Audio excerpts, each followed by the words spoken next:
ہوتی ہے، دکان چلانے والا اپنی دکان پر چلا جاتا ہے، تجارت کرنے والا مال تجارت لے کر نکل جاتا ہے، میرے دوستو سروس کرنے والا اپنی ڈیوٹی پر چلا جاتا ہے، ہر ایک کا اپنا اپنا کام ہوا کرتا ہے۔ شام کو جب تھکا ہارا انسان اپنے گھر لوٹتا ہے، پھر وہ آرام کرتا ہے، صبح ہوتی ہے پھر اپنے کاموں میں لگ جاتا ہے۔ اب آپ کے پاس وقت نہیں کہ آپ کتاب پڑھ سکیں، آپ کے پاس فرصت نہیں کہ آپ کتابوں کا مطالعہ کر سکیں۔ اب بتاؤ کہ دین آپ کب سیکھو گے، کب آپ جانو گے کہ ہمیں زندگی کیسے گزارنا ہے، کیسے آپ کو سمجھ میں بات آئے گی کہ مصطفیٰ نے ہمارے لیے کیا قانون بنایا ہے۔ حضرت گرامی، ہمارے بزرگوں نے جلسے کا اس لیے ایجاد کیا، رات آرام کرنے کے لیے اللہ نے بنائی ہے۔ ان لوگوں کو رات کے تھوڑے سے حصے میں بلا لو تاکہ جن لوگوں کو کتاب پڑھنے کی فرصت نہیں ملتی، 1-2 گھنٹے جلسے کی محفل میں بیٹھیں گے، 1-2 مہینے کتاب کا مطالعہ کرنے کے بعد جو باتیں معلوم نہیں ہوتی ہیں، جلسے کی محفل میں 1 گھنٹہ بیٹھ جاؤ گے، زندگی جینے کا شعور پیدا ہو جائے گا۔ اسلامی زندگی کیسے جیا جاتا ہے اس کا شعور پیدا ہوگا۔ اگر آپ جلسے میں آنے کے بعد بھی لطیفے سنو گے تو پھر دین کب سیکھو گے؟ جلسے میں آنے کے بعد بھی قہقہے لگاؤ گے پھر دین کب سیکھو گے؟ جلسے میں آنے کے بعد بھی میلہ دیکھنے کی کوشش کرو گے تو پھر دین کب سیکھو گے؟ اور نبی کے ساتھ غداری کرنے والوں، نبی کے مقصد پہ پانی مت پھیرو۔ میرے نبی کا مقصد پہ پانی تو نہیں پھر سکتا، البتہ تیری آخرت والی زندگی پہ پانی پھر جائے گا۔ تم کیا جواب دو گے آخرت میں؟ یہ سوچ کر اس جلسے کو آپ سمجھو کہ یہ جلسے کا مقصد کیا ہے۔ ہمیں جلسے میں آ کر کے اپنی زندگی جینے کا طریقہ سیکھ لینا ہے۔ محترم دوستو، بات سچی کر رہا ہوں، اگر آپ کی اجازت ہو تو نعت پاک کے 2-3 شعر پڑھتا ہوں میں۔ حضرات ترنم میں نہیں پڑھوں گا، وقت لگے گا، ویسے بھی آواز اتنی اچھی تو ہے نہیں کہ سناؤں، مگر نعت رسول روح کی غذا ہے، عبادت سمجھ کے نعت پڑھتا ہوں، آپ بھی عبادت سمجھ کر نعت سن لیجئے۔ نعت پڑھنا بھی عبادت ہے، نعت سننا بھی عبادت ہے۔ سنیں آپ نعت رسول، خالص نعت پاک سنیں۔ سرکار میرے دل میں محبت ہے آپ کی، علامہ عبدالرؤف صاحب آپ تھوڑا سا مہمیز لگا دیں تو انشاءاللہ تعالیٰ اپنی باتیں لوگوں تک پہنچا دوں۔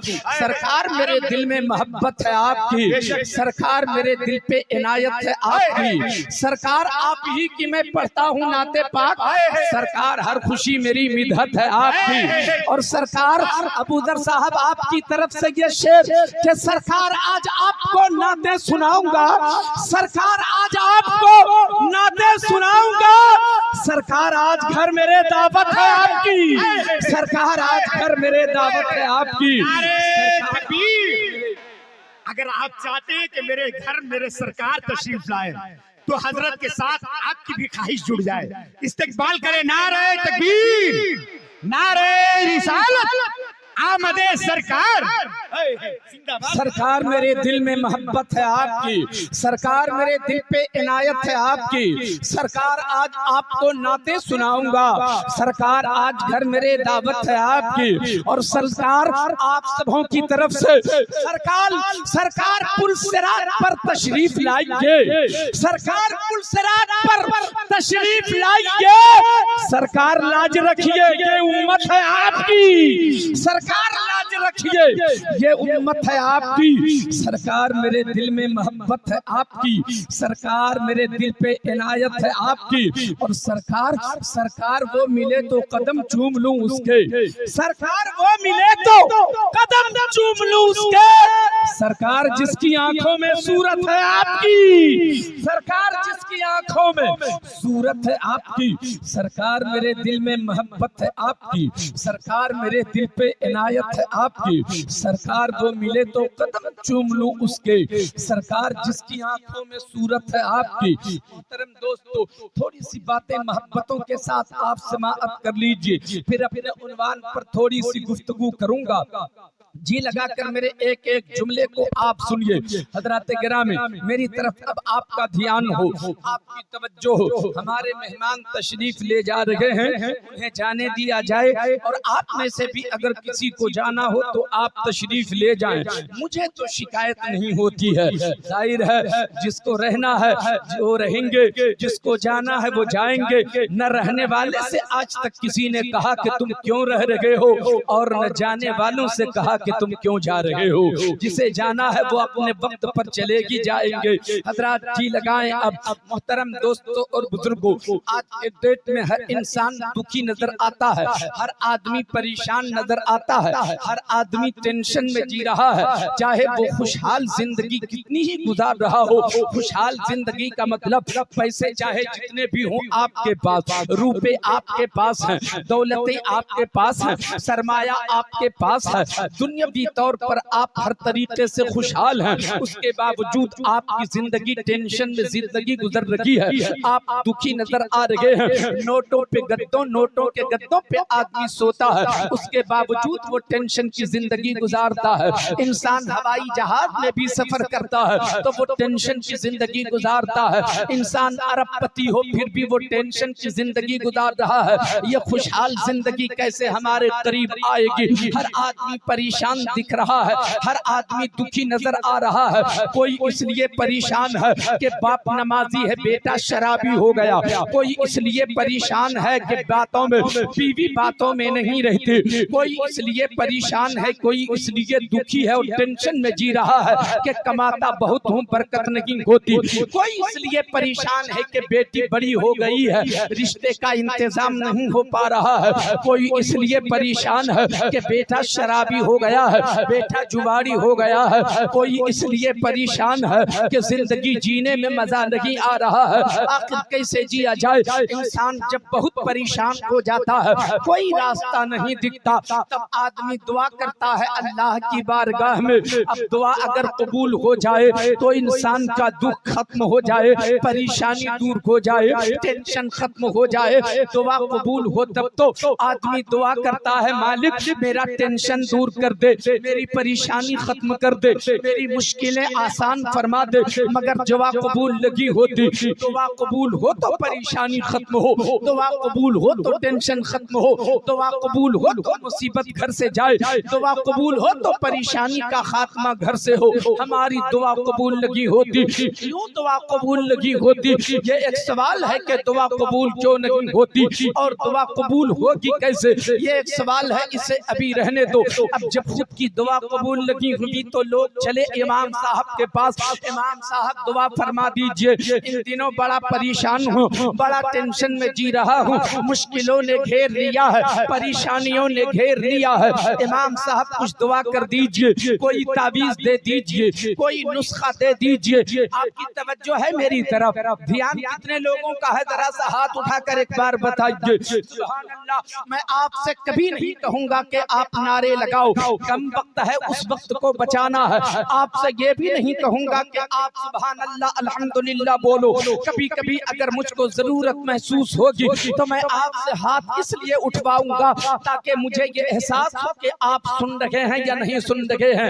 حضرات گرامی اب امام صاحب نے دعا کر دی, مالک کی بارگاہ میں, پروردگار عالم کی بارگاہ میں دعا کر دی. آپ نے 500 روپے نذرانہ دیا, حضرت یہ 500 روپے رکھیے نذرانے کے طور پر. امام صاحب نے دعا کر دیا, آپ مطمئن ہو گئے, اپنے گھر پہنچ جاتے ہیں. اب اس انتظار میں ہے آپ کہ اب پریشانی ختم ہوگی. امام صاحب نے دعا کیا ہے, اب مشکل ختم ہوگی, اب ٹینشن دور ہوگا, اب پریشانی ختم ہوگی. 2-4 روز گزرے مگر مصیبت اب بھی موجود ہے, 1 ہفتہ گزرے مصیبت اب بھی موجود ہے, 1 مہینے گزرے مصیبت اب بھی موجود ہے, 6 مہینے گزر گئے مصیبت اب بھی موجود ہے. لیکن آپ کا اطمینان ٹوٹ جاتا ہے, آپ کی پریشانی ختم نہیں ہوتی, آپ کو پھر گھبراہٹ کا احساس ہوتا ہے. آپ نے سوچا لگتا ہے امام صاحب کی دعا قبول لگی ہوئی, چلو چلتے ہیں پیر صاحب سے دعا کروا لیتے ہیں. اب پیر صاحب دعا کر دیں گے مصیبت دور ہو جائے گی. میں آپ سے کہتا ہوں آپ نے ٹکٹ بنوایا,